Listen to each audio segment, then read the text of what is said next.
Boyfriend's log. Stardate 11/24 on September 16th. Took me 3 takes just to say that. So this is going to be part of the series that I have done on breakfast. As it regards to meetups, right?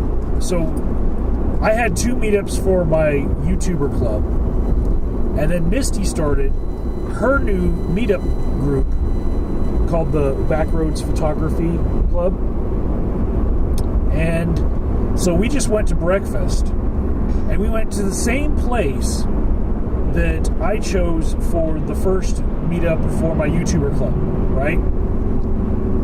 And so Misty's got a lot of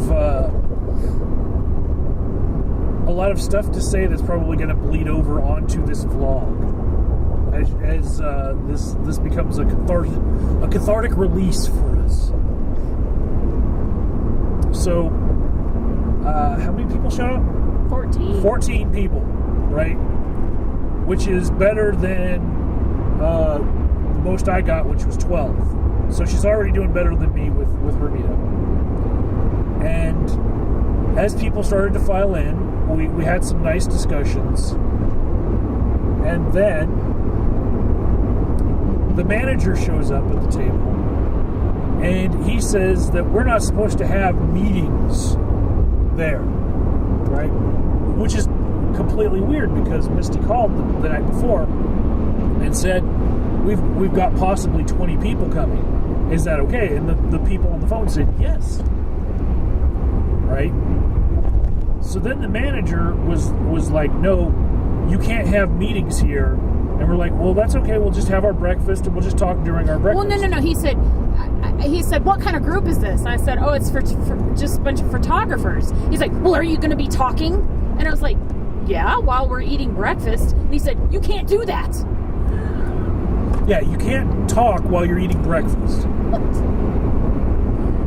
Okay, mind you guys, this is McCoy's of Denver. So this might go under like bad reviews of McCoy's of Denver. Oh yeah, well.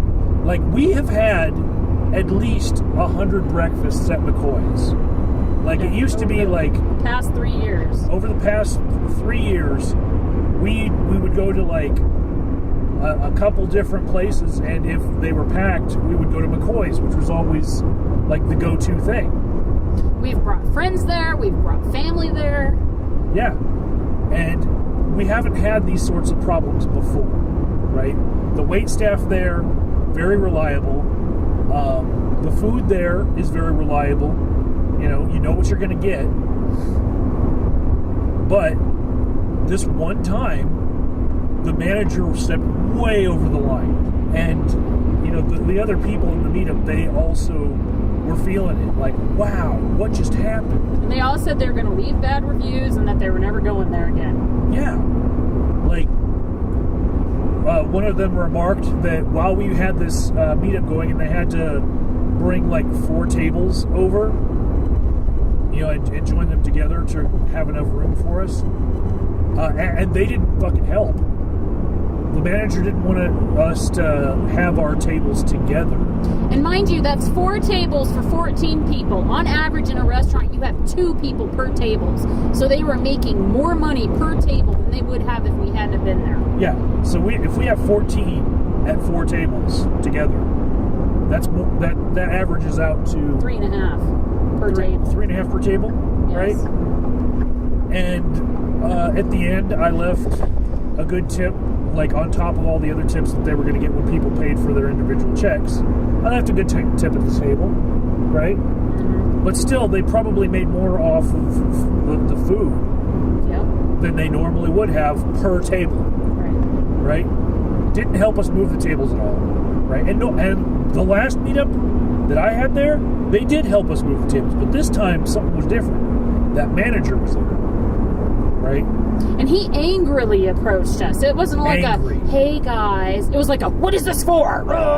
Yeah. Getting all psycho. And this is the guy who, in caricatures, in art is plastered all over the front of this place. Yeah, I think he's the owner. He's like the owner / manager. And he was more worried about turnover of tables than he was about our experience. And as was noted during the meetup, not every one of their tables was filled the whole time we were there. There were empty tables the whole time we were there. There was at least 4 empty tables there still the whole time we were there. Right? And it really, like, that started out the meetup. So that's like in the back of everyone's heads as we're all trying to talk about photography, you know, and it kept coming up in our group. And let me point out, every one of us had a meal and coffee or another drink. So it wasn't like we were just sitting there not buying anything. They made probably about $200 off of all of us in food alone, not to count tips. Not counting the tips. I mean, that was probably the best table that waitress was going to have all morning. Probably all week. She probably made at least $40, $50 in tips. Well, I left her 20 extra. Yeah, that's what I'm saying. And then put another 5 on the card. And, you know, if you just count all the other checks, putting about $5 on their cards, she made out like a bandit. Right? So, it's really hard to talk about anything else but other than that one frustrating aspect of it, even though this was a very successful group. Yeah, it was a very good meetup. I mean, we all got along and everybody seems excited about what we want to do, and it just sucks that it had to be prefaced by that. Yeah. So I'm going to tell you the difference between this photography group and the YouTuber club that I've had 2 meetups for. Number one fucking difference is nobody there in an hour and a half of having breakfast with them, nobody was talking about how to monetize their content. Right? I don't know if this stood out to Misty, but to me, I found it refreshing that nobody wanted to talk about how can I make money off of this, right? Of course, I got a business card from somebody who does like portraits and stuff. You know, some of them had business cards, but nobody was like trying to learn how to monetize anything. It seemed like everyone was treating it like a labor of love, where you go out and have a real job and you work some overtime, you know, like hard, sweaty hours, and then you take all that money and you put it into buying one camera lens for $1,000, right? And people were talking about how they print their own photos, you know, where they go, and what types of mediums they like to print their photos on. No one was talking about printing them in order to sell them en masse. No one was talking about like how to get people to go to their website to see their photos to get some like ad revenue traffic. None of that shit, right? And it seems like in the 2 meetups that I've had for YouTubers, plus in some of the Google Hangouts that I've had on my own channel, I cannot get away from that one aspect of the conversation, which is YouTubers love to talk about how to monetize their content and what's going to work the best to make the most money. Right? None of that happened. They were talking about creativity and where creativity springs forth from, and like the subconscious. You know, they were talking about different places to photograph. Like there was a lot of discussion about where they're going to have their next meetup. Right? So they're talking about like, let's all drive out to some place and meet up there and actually do what we want to do. When I tried to do that with my meetup group, the 2 or 3 times that I've planned something where everyone would have to go out and actually film something, nobody wanted to do it. But when I put out a breakfast 2 times in a row, it was a successful thing, right? So Misty, right off the bat, starts out with a breakfast and is immediately more popular than my groups. Plus, they all expressed an interest in going out places. That was a very big difference. So I like these guys. Yeah, I liked everybody too.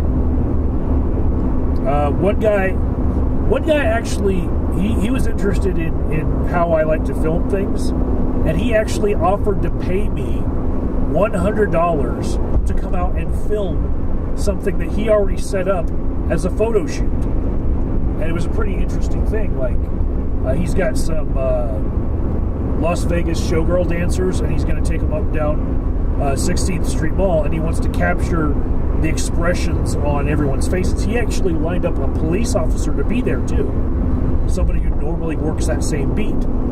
And so he just wants to do this as like a social experiment, which reminded me of some of the bigger prank channels here on YouTube, right? And it was an interesting thing. I don't think that I'm going to take him up on it, but because you got to work. Yeah, I got to work, and the amount of time that I would take off work, I'd actually make that $100 anyway. But also, I don't take off work for things unless I'm really, really into it, you know. And that's his deal. But I'm probably going to go. Not to get paid, just to see it. So yeah, they were talking about doing a whole bunch of different places. I took a photo of your notes. Oh. Bear with me for a second, YouTube. Well, are you talking about the places? Yeah. So I took a photo of the notes. First thing in the notes, there is a Apple iTunes Store app called Really Great Photo Spots, right? And so if they don't have it on Android yet, and I tried there was like an Android equivalent of it. I tried it while we were sitting down, and there was like one spot listed in Aurora. So it's like a user-generated spots where you can get really good photos. I thought that was interesting. You know, that's probably going to show up later in this vlog, this thing that I do on YouTube. That I will have boyfriend logs about how we're going out to these different places that other people picked out as good photo shoots.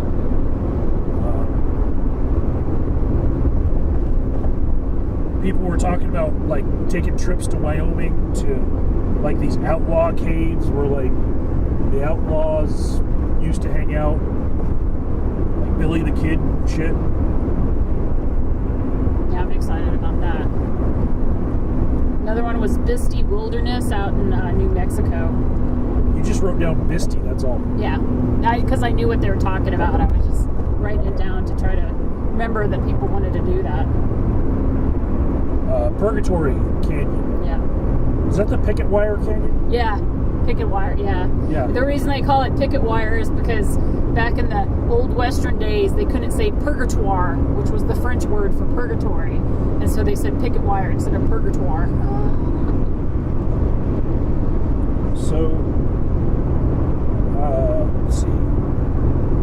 Victor in Cripple Creek. Yep. That's where I've seen a lot of steampunk festivals like to go down to Victor in Cripple Creek because it fits the theme. Yeah. Apparently the Historical Society there will give you, if you have a big enough group, and of course you have to pay them, they'll give you tours of the abandoned mines around there. And this one guy gave us a lead on an abandoned church in the Comanche National Grassland. Nope. Which I know, as soon as he said the word abandoned, he had Misty at the word abandoned. You had me at abandoned. Yeah. And, yeah. Different things that Mike's camera does. We learned about, like, little insider tips on how to get the most out of your experience when you're shopping there. Yeah, well, and Mike's camera is national. If anybody's interested in photography, they have a thing where you can, if you get your pictures printed there, they'll pick pictures to be in a contest, and if you win, you get like a gift card and stuff like that. But they also put them on display at the Mike's camera stores. And a guy was telling us how, like, you can get in good with camera reps and get special deals out of them. Well, that, and they'll be there and they'll let you use their equipment for free. Yeah. Yeah. And we've had good experiences at Mike's Camera. where they gave us like this really nice adapter, thread adapter for the tripod, just free, because it was so rare. They didn't have a price tag on it, and they rarely kept one them. left. They only had one left. And he's like, no, you can just take it. I'm like, wow, this one little thing, a different kind of camera store might have charged $20 for this little piece of steel threaded two ways, you know. So yeah, that was our experience with the Backroads Photography Club meetup. A different kind of breakfast, but I was definitely finding it refreshing, the different topics that were brought up. And I really feel like these are people that are going to show up meetup after meetup and actually maybe become a good community.